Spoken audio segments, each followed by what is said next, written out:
We're going to be in Daniel chapter 6.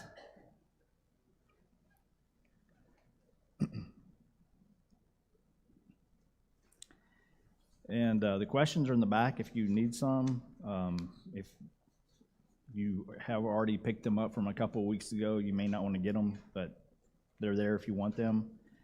And if you don't have the questions, you're not hurting anything because all they are questions. And I'll be asking the questions. So this will be discussion, and everyone has the right to have their opinion. And if you want to express it, please do, because chapter 6 isn't that bad. 7 and on are going to be challenging, and we're going to have some good discussion out of that, I think. But I've been trying to, it makes me feel a little bit better that a lot of the commentaries that I've read and people that I've actually talked to about 7 through the end of the book, there's a lot of discussion, and a lot of people just kind of throw up their hands after a while and say, I don't know. There's a lot of that you may hear from me, just like in the book of Revelation. But Daniel chapter 6, if you have the questions, we're going to start at number 9.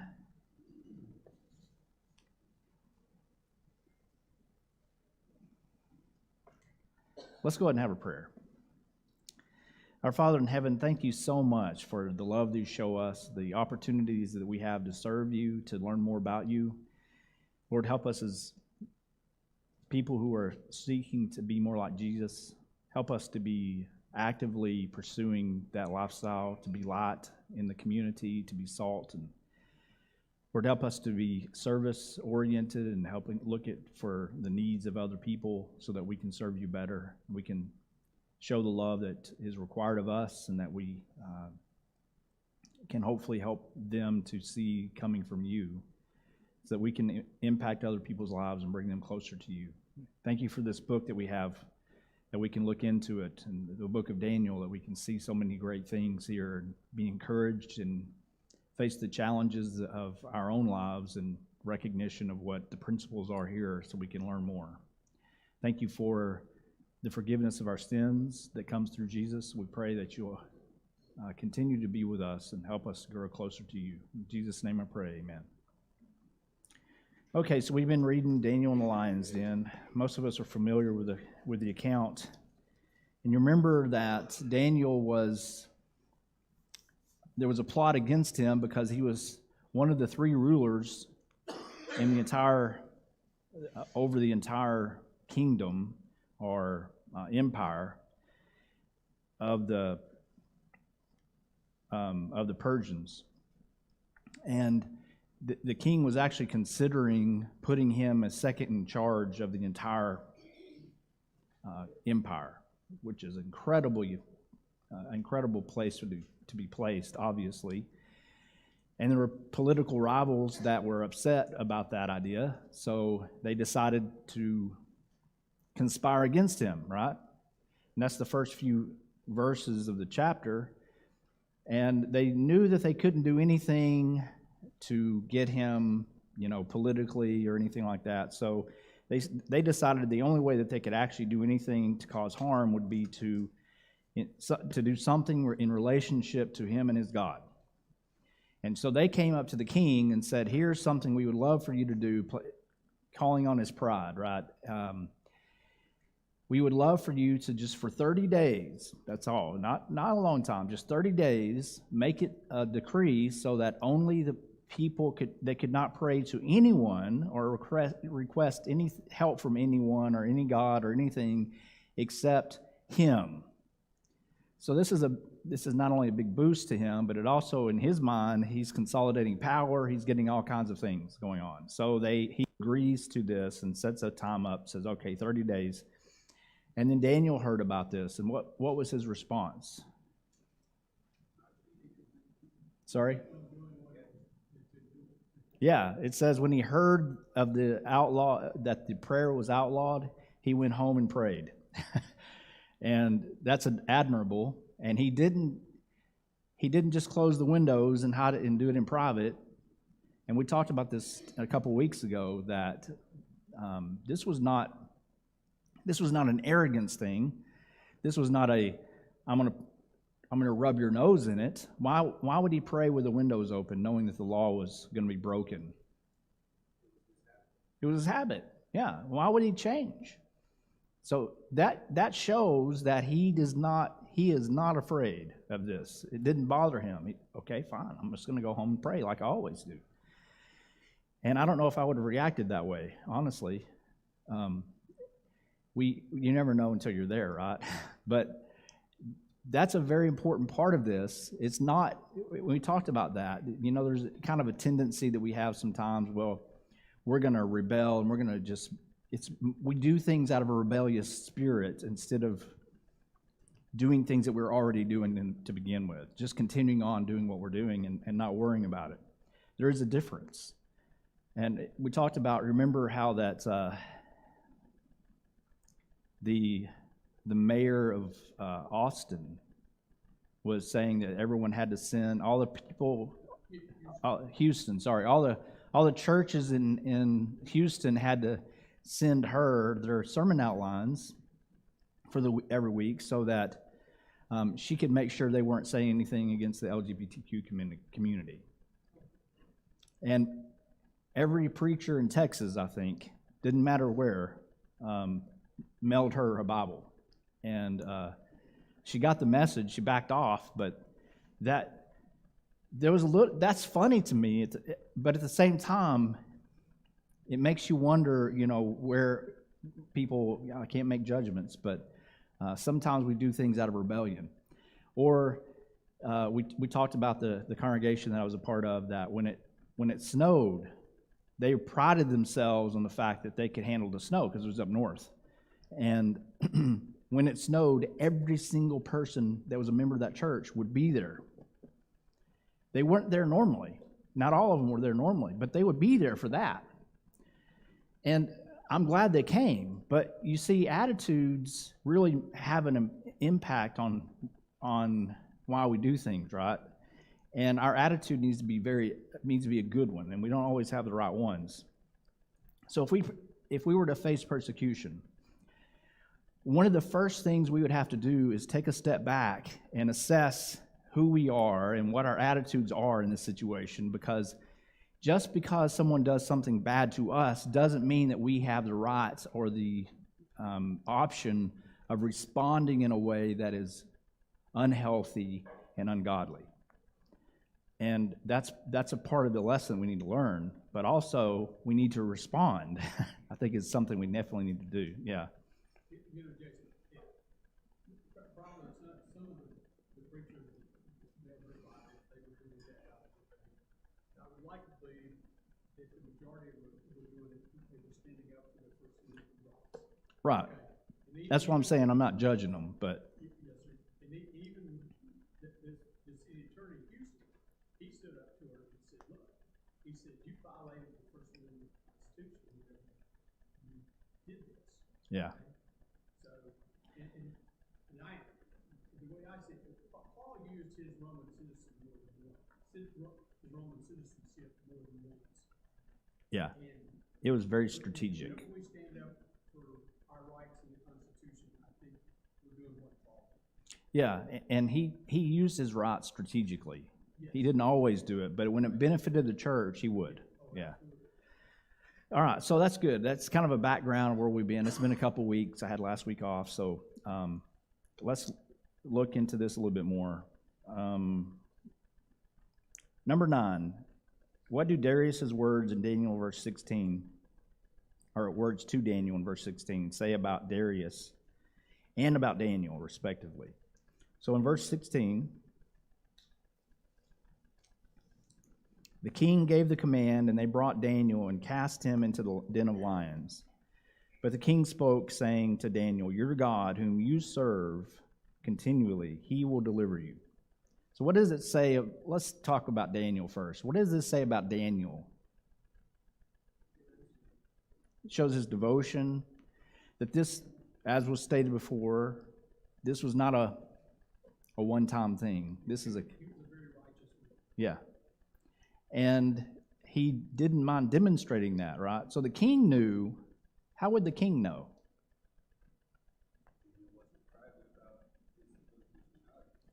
right? He didn't just hide everything, right? He had to have some relationship with a king in order for that to be the case. He left his windows open. he,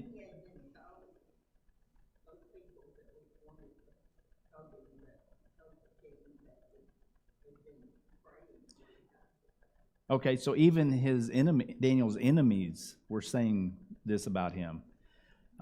You know, they were saying that, thinking that that was a bad thing, you know, accusational, but it actually was a good thing that he was doing that, except it broke the law, but that's still good. Okay, yeah.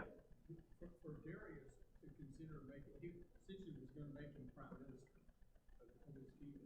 And in order to do that, the two of them had to have a close relationship. They had to have a relationship, exactly. So what does this say about the king?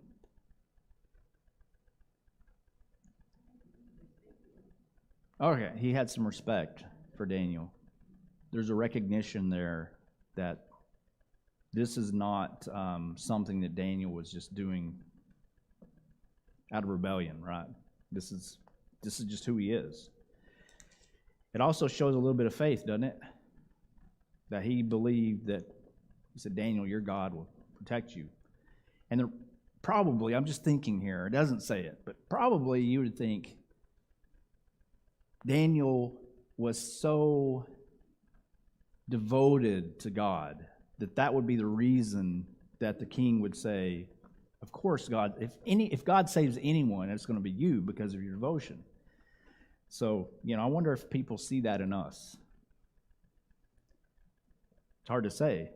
I don't know what other people think of me, and to some degree, it's not any of my business what they think of me, but I do want to try to present myself in such a way that they would actually see God. And that's a challenge, because we got to think about more than just what we want to project, but also figure out how it's going to be perceived by the people that we're doing it for. Yeah. Yeah. That's true. We just kind of stand out automatically, especially given different cultural trends and stuff. That's right. If we don't stand out, that says something. So we have to be aware of that idea for sure. All right, what should be our attitude or way of thinking if we face a government that wants to shut our mouths, so to speak? How would we react today? How did we react during COVID? It's a great question. Hopefully we learned some lessons, right?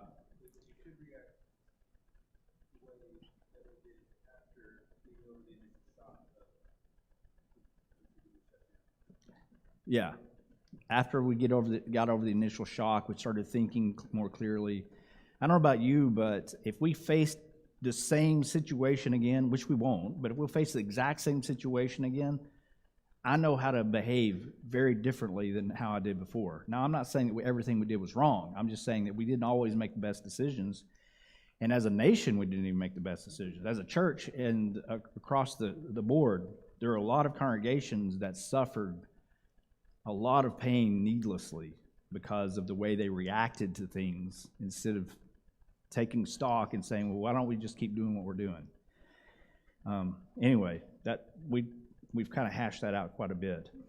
How does our behavior in such times affect other people? It can lead other people. It gives them the courage to do what they're supposed to be doing, hopefully. What else could happen? People may pay attention. Yeah.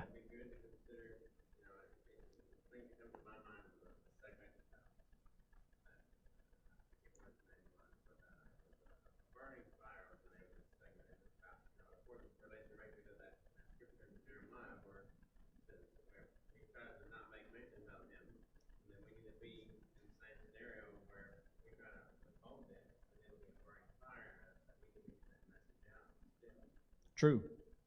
Yeah. You know, Jason, you know this probably better than I do, but in the first 3 centuries, right, when the Romans put so many Christians death, especially in the Roman Colosseum. There's just numerous detailed incidents throughout secular history for the first 3 centuries. When Christians being fed the lions there in the Colosseum, and there would be common Roman citizens stand up and say, "We don't know what it is that these Christians have, but we want it." Right, yeah. I don't remember who said it, but they said the blood of the martyrs was what fed the church, that grew the church in the first few centuries. That's true. You know, it also can cause the other opposite reactions too. You know, for example, they bought into in the first few centuries, they bought into the propaganda that's being taught. It only takes a few people saying things and a few other people to believe them, and then they start talking about it, and, you know, a groundswell can begin. So it may actually make things worse for a while before they get better, because, you know, there's all kinds of remember, they made all kinds of accusations against Christians in the first centuries, and that's not unlike what we see here as far as accusations go, right? We have a lot of people making accusations against us in various ways. So this is definitely relevant. Then if you look further on here in verse 17, a stone was brought and laid on the mouth of the den, and the king sealed it with his own signet ring and with the signets of his lords, that the purpose concerning Daniel might not be changed. All right? What was the purpose of sealing the den?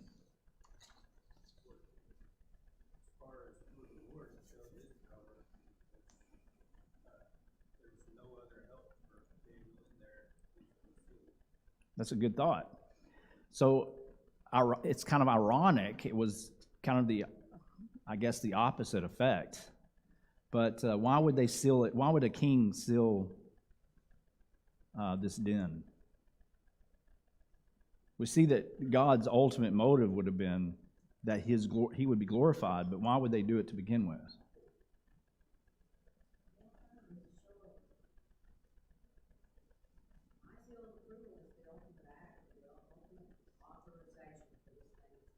All right, to show the king's authorization, yeah. And to show that nobody got in there. Yeah, that's right. It's the flip side of the same coin, right? Their intention was to keep everybody out because they would come and see this seal and they're like, "Oh, I'm not going to go in there. That has the king's seal and everyone else's seal. There's no way I'm going to." What would they do if they came and saw that seal and just went in anyway? What would happen to them? They would have been fed to the lions too. So that was to keep everybody out, which was exactly what needed to happen so that God could receive the glory. And his glory was shown in the fact that Daniel was still alive, right? When they came and saw him, or the king came early in the morning, had a sleepless night, came early in the morning, and that's verse 19, went in haste to the den of lions. When he came to the den, he cried out with a lamenting voice to Daniel. The king spoke, saying to Daniel, "Daniel, servant of the living God, has your God, whom you serve continually, been able to deliver you from the lions?" And Daniel said to the king, "O king, live forever. My God sent his angel and shut the lions' mouths, so that they have not hurt me, because I was found innocent before them. And also, O king, I have done no wrong before you." So the king was exceedingly glad for him and commanded that they should take Daniel up out of the den. So Daniel was taken up out of the den, and no injury whatever was found on him, because he believed in his God. What kind of a relationship did Darius have with Daniel? They were close. Yeah, part of that was the political part, but he was up all night pacing the floor, just waiting for the opportunity. He thought, okay, this is the earliest I can possibly go and not break my own law. So he went as early as he could and found Dan there. He was lamenting because he just knew he was dead.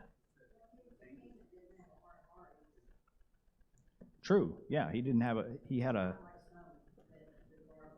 yeah, which could indicate he didn't have a huge pride problem like Nebuchadnezzar did. Yeah, what were you saying? I was saying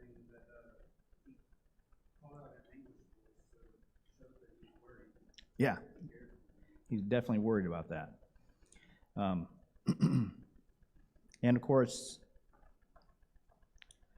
how was Daniel saved from the lions and why? The how is easy, right? God sent an angel. Why was Daniel saved? It's a demonstration of God, of God's power. He does not always intercede like that, right? He has in history done that. What would have happened if Daniel would have been killed? Would God still have been glorified? Yeah. He would have arranged it somehow. The very fact that Daniel would give his life in service to God would be a glory to God. But this is a different kind of thing, and it's probably a lesson for the ruler, for the king. God worked with the kings and helped him learn more. Yeah, Paul? Right. There's still more for Daniel to do, obviously. Yeah, that's true. Uh-huh.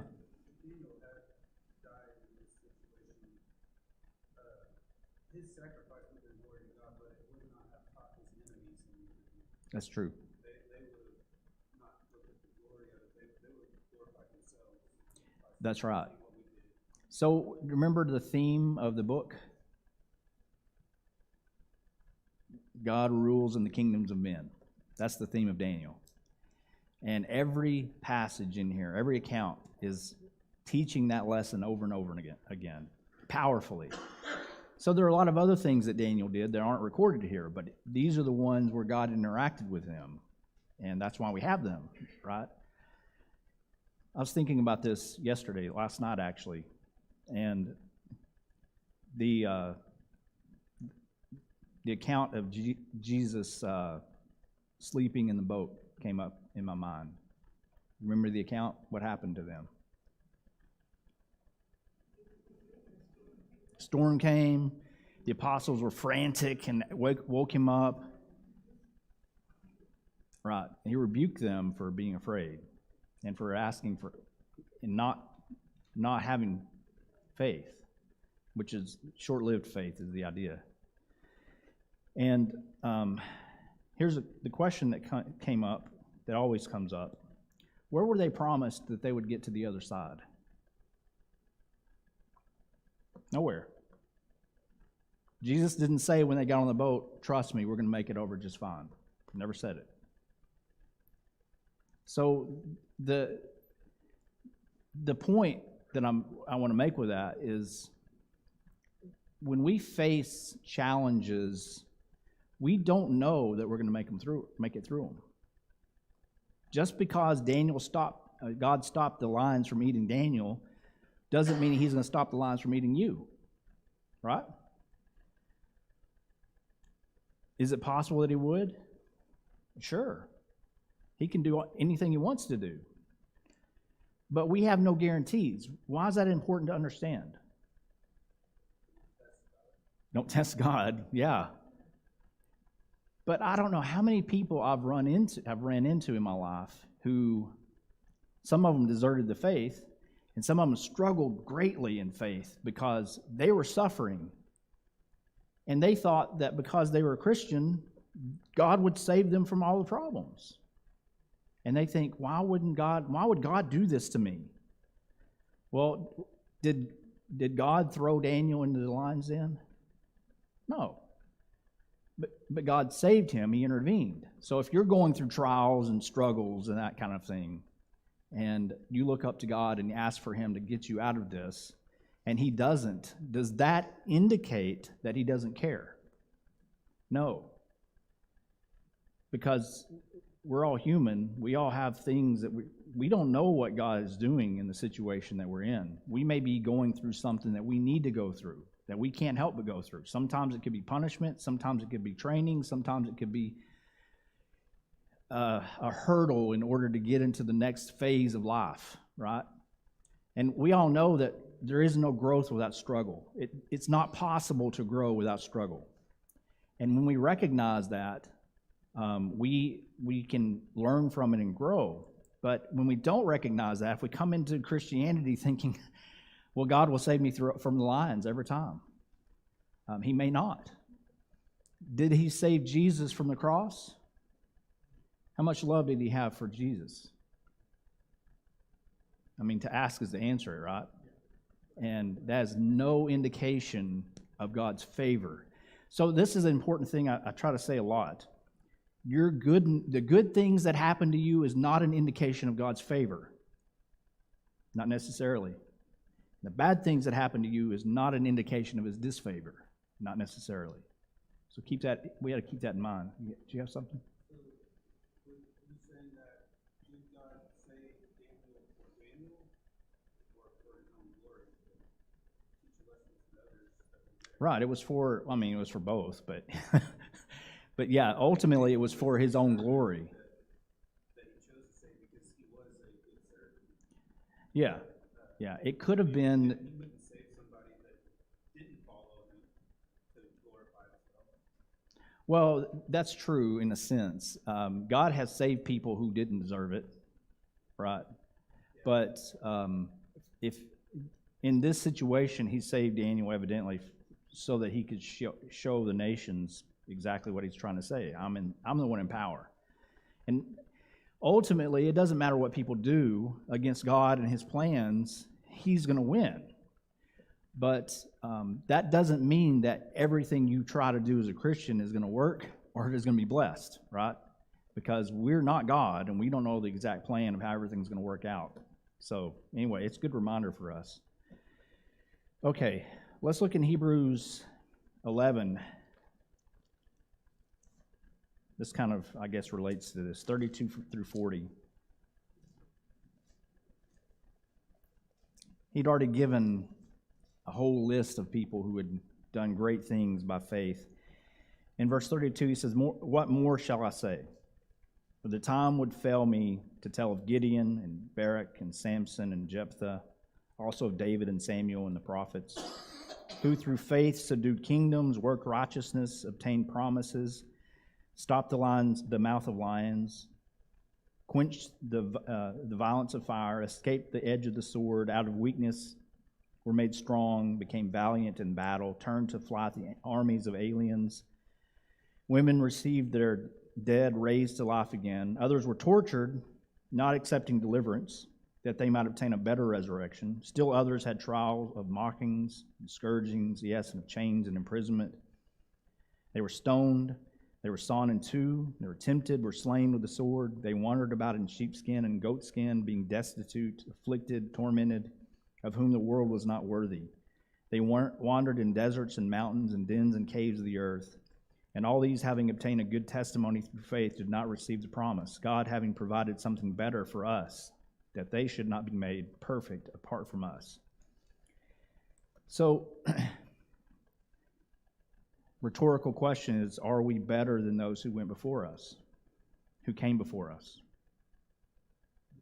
No, right? It's just, we're not any better people.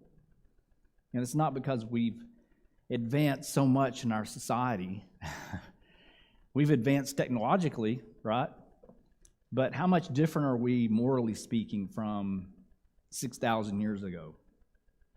Not much, right? Zero. Human nature has not changed. Exactly. If all these people were treated in such ways because of faith, is it reasonable to expect that we might be treated that way? Of course it is. It doesn't mean we will be, but it is definitely possible. And that's not an indication of disfavor. Again, these people were praised because of the things that they endured.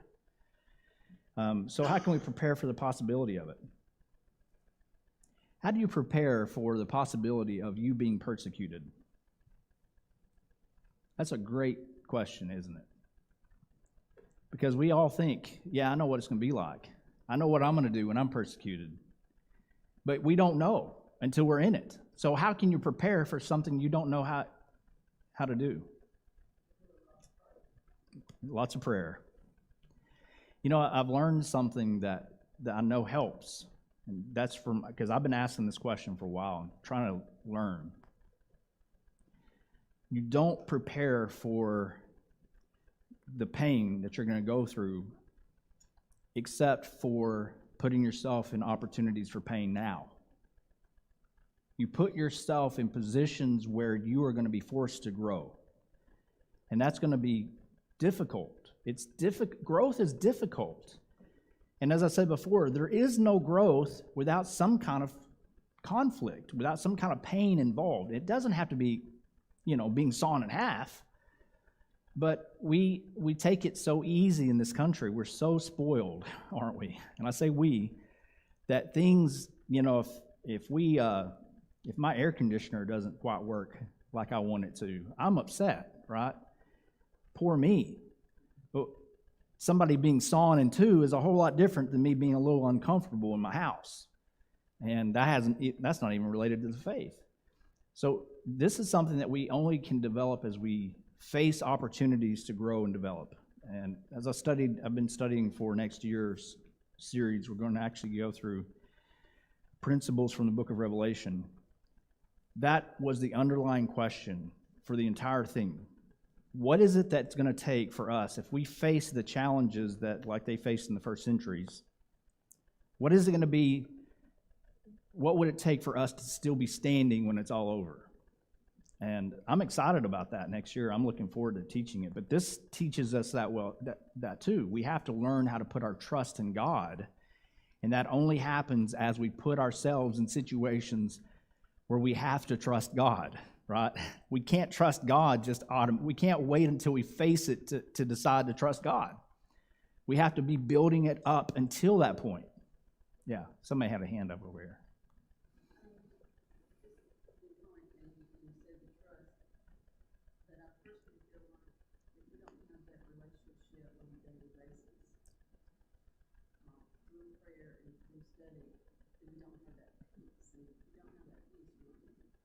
That's true.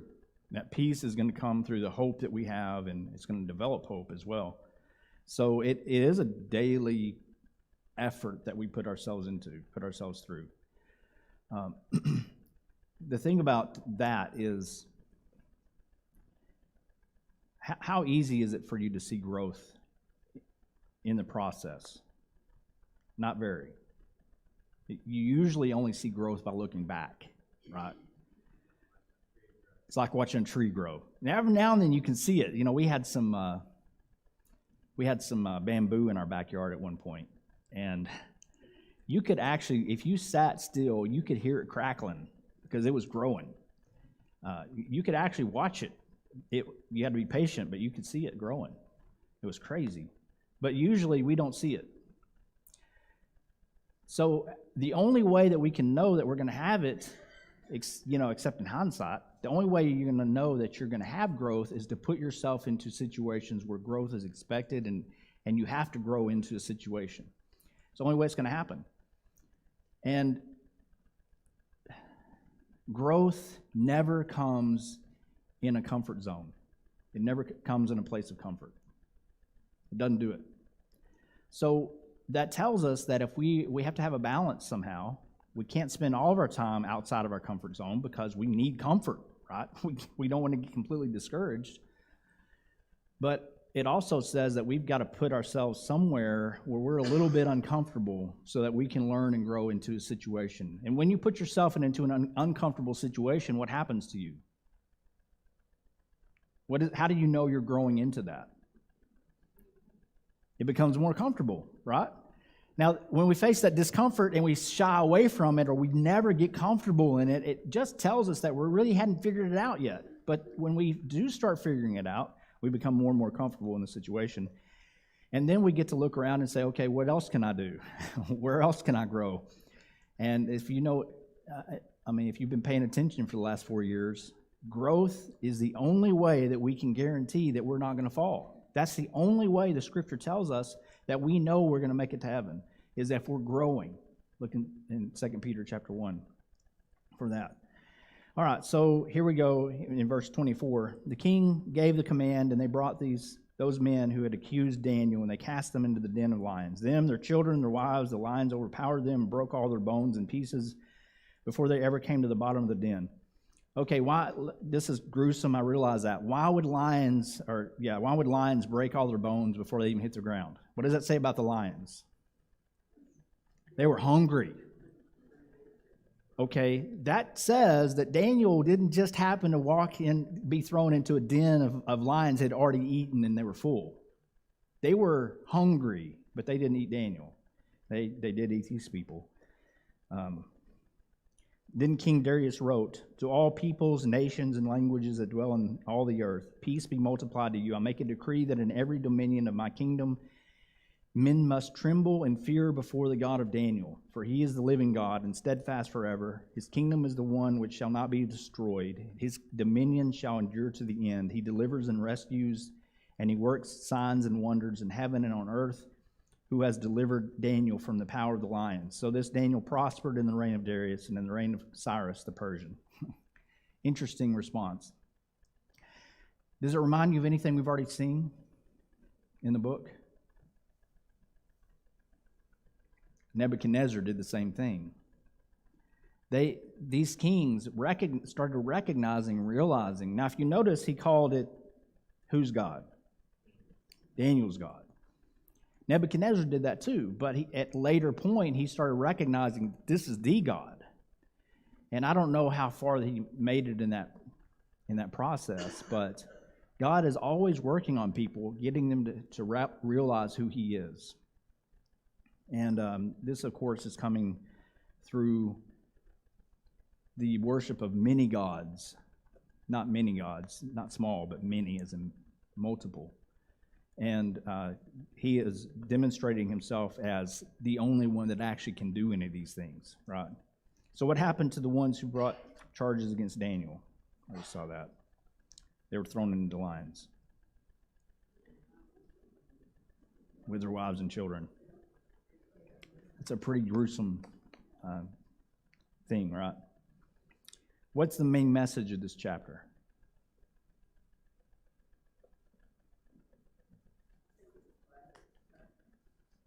Faith. Put your faith in God. That's a good one. God is the one who is in control.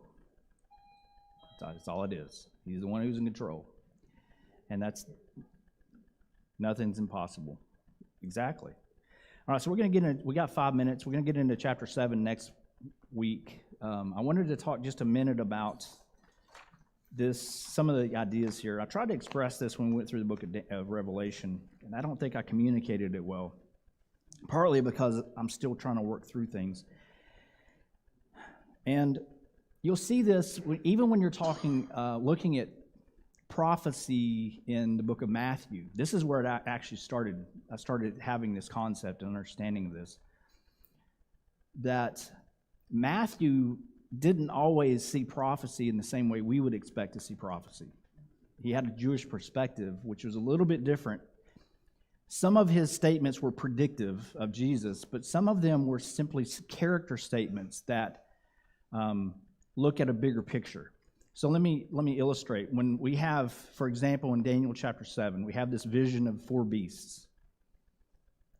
The vision is speaking of 4 different beasts, which we know are going to, as we look into it, are representations of what? You want to remember?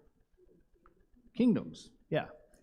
And the 4 specific ones relate to chapter 2. The same 4 kingdoms are going to be discussed here. And they're shown in chapter 2, it was about a statue with 4 different parts. And this is just 4 different beasts that come up out of the sea. The way we try to interpret these sometimes is we put it on a timeline, and since we know it's a nation, we put it on a timeline and we try to decipher when in the timeline these things took place. But I don't think that this, or even the book of Revelation, does it in quite that way. It looks at the overall picture of the fullness of this nation and gives it as if it's full grown. This is the image that we see. Now, let me explain that a little bit more. The Roman Empire, how long did it exist? So around 1,000 years. And that some of that, I mean, there's some debate about that because there was a gap in there. But still, say 1,000 years. Was the Roman Empire the same at the beginning as it was at the end? No. Very, very different. Think about a course of 1,000 years. So which part is represented when, let's go to Daniel chapter 2 with the image, the gold, silver, bronze, and the lower part was representation of Rome. And it was what? Iron, and iron mixed with clay at the feet. Okay, we try to demonstrate, okay, this is a timeline and these kinds of things. Where would you put that timeline? Where would you put that on a timeline explaining the Roman people? You know, at first, they weren't even an empire. They weren't what they became, a war machine. It was maybe 600 years later when they actually became the world-conquering power. So would we say that, okay, the Roman Empire is represented as that in that time frame? Not really. It's the entire time frame. It's almost it's almost like we're removing ourselves from time and we're just seeing the finished product and saying this is a recognition of the finished product. Things that happened during that time span can be demonstrated and talked about, but the point is not to point on a specific timeline and say this is exactly when those things happened. It's about the whole process. And I think that we'll cover that a little bit more next week. But these 4 nations, another example is here, the third beast had 4 heads. Well, that represented the Greeks. The Greeks didn't have 4 heads at the beginning. They had 4 heads at the end, later. So I'm saying it's a demonstration of the entire thing as one big beast, and it's not a specific time location. Anyway, I hope that makes sense. We'll start there and next week, Lord willing.